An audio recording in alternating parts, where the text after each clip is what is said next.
Sur le théâtre européen, l'Allemagne signe sa reddition en mai 1945. Le 8 mai, c'est le jour de la victoire en Europe. Les militaires canadiens commencent à rentrer au pays où des nouveaux défis les attendent auprès de leurs familles restées à la maison. Moi, c'est un oncle que j'adorais. Il faisait toujours des niaiseries, il était toujours très drôle. Mais quand il est revenu de la guerre, il n'était pas très drôle, semble-t-il. Il était beaucoup en souffrance. Il était cassé beaucoup. On dirait qu'il y a beaucoup de vétérans, quand ils sont venus au pays, il y avait comme un malaise, on dirait, entre les gens et les vétérans. À partir des années 70-80, on dirait qu'on s'est mis à se rendre compte que ces gens-là avaient fait quelque chose d'extraordinaire. Tu sais.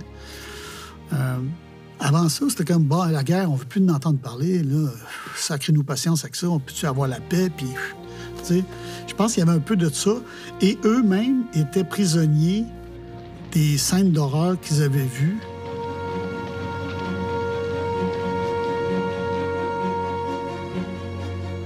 Les hommes qui ont vécu la guerre, lorsqu'ils sont revenus ici, après avoir vécu une expérience incommunicable, ils vont choisir souvent le silence.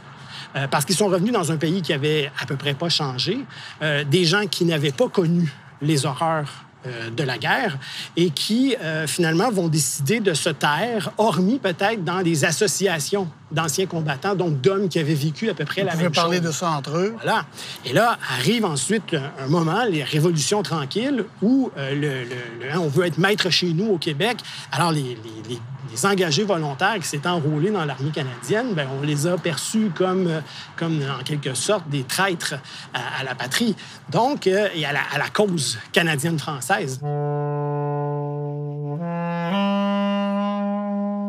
Je me souviens très, très bien que mon père se réveillait la nuit en criant.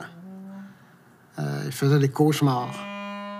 À l'époque, ça n'existait pas, le syndrome post-traumatique. On ne fréquentait pas de... L'armée ne payait pas de consultation psychologique ou psychiatrique comme aujourd'hui. C'était un peu considéré comme de la lâcheté, de la faiblesse... De sentir des trucs.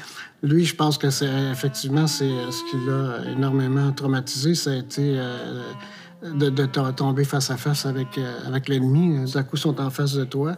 Tes amis meurent à côté de toi. Toi, tu survis. Bien des militaires, lorsqu'ils sont revenus ici, se sont fait dire au moment de leur sortie de l'armée, bien, en anglais même, on leur disait « Take a pill and get a job ». Alors, prends une pilule, prends ton temps, puis va travailler, puis ça va passer. Des hommes qui avaient vécu des semaines, des mois, des années au front. Alors, lorsque ces hommes-là sont revenus, ils n'ont pas vraiment voulu parler de leur expérience et leurs enfants, donc la génération suivante, pas nécessairement voulu en entendre parler non plus parce que déjà, ils avaient à vivre au quotidien avec un père marqué. Quand il y a eu le 40e du débarquement, 84, c'est ça, j'ai voulu lui payer le voyage pour aller en Normandie. Je voyais avec toi, papa, et tout. Il n'a jamais voulu. Il dit non, je ne vais pas revivre ça. Là. Je veux dire, c'était pas un voyage pour moi. Là.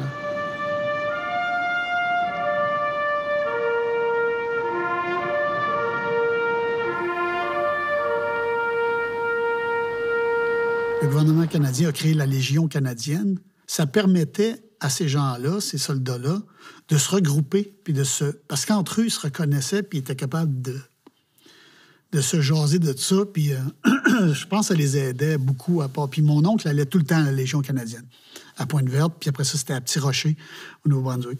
Ça les aidait beaucoup à se... Comment je dirais ça? Ils se reconnaissaient entre eux, tu sais.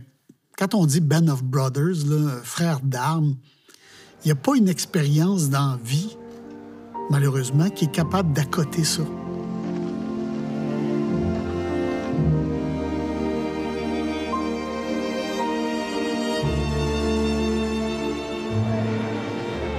J'ai rencontré mon mari là-bas. On s'en allait à Brighton, sur la côte, pour nos noces. Mais on était arrêtés à Londres pour passer la nuit en chemin. Et là, on venait à peine de se coucher que les Allemands sont venus nous bombarder. Puis ils ont frappé l'édifice de l'autre côté de la rue où nous étions. Et nous avons passé notre nuit de noces dans le soubassement à boire du thé. Pas du tout ce qu'on avait en idée, mais on n'avait pas le choix. J'ai jamais regretté vraiment d'avoir fait mon stage dans le militaire. Ça, c'est son harmonica qui jouait quand, bien entendu, quand l'ennemi était loin, pour se désennuyer. Puis même, ça aidait au moral des troupes, qu'on peut dire. Puis il en jouait souvent chez nous. Il a toujours resté très proche de la Légion. Il a reçu la médaille là, en 2005. La consul de la Hollande est venue à Baie-Comeau lui donner la médaille reconnaissant sa participation à la libération de Hollande. Et ça a été vraiment un moment là, fort là, de sa vie. Là. C'est sa fierté là, d'avoir combattu. Là. Je suis très fier de lui. C'est un héros. C'est drôle encore aujourd'hui, je veux dire, quand je rencontre un obstacle ou quelque chose qui me tracasse, ben, je me dis, ben, mon père est passé à travers bien pire. C'est un exemple de courage et de résilience.